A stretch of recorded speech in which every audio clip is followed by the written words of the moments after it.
Hello po sa inyo lahat. Andito po tayo ngayon para i-feature ang isa sa magaling at sikat na photographer. Walang iba kundi si Mr.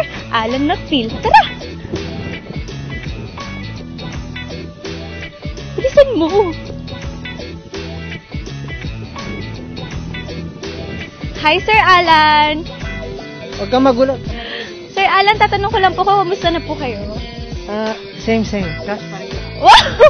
Kinilig ako doon. Sir Alan, nag-enjoy po ba kayo sa pag-shoot nyo ng avant-garde? Okay lang.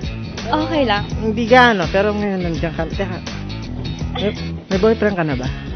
Next question po. Dapat po ako po nag-i-interview sa inyo. Sorry, chance mo na yan. Okay, sorry po.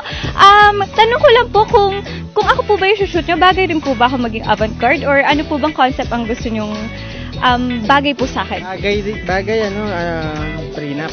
Prenup? Sino naman po ka-partner ko? Siya! Bigla ako nagkaroon ng partner. So sir, ano po ang masasabi nyo ngayon sa ating setup?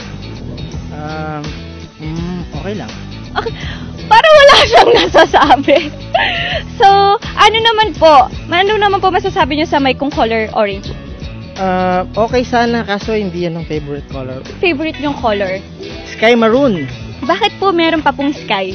Kasi gusto ko yung color ng sky. Pero maroon po siya. Ba't ang sky po ba'y maroon? Gusto ko, ba't alam mo pa sa akin? Sorry na. Ayan na po yung interview natin kay Mr. Alan Nacfil. Sana po nag-enjoy kayo. Ang paborito niyong kulay ay sky maroon. Ngayon ko lang po nalaman na meron po palang sky maroon na kulay dahil ang kulay po ng sky natin ay kulay blue. Salamat po.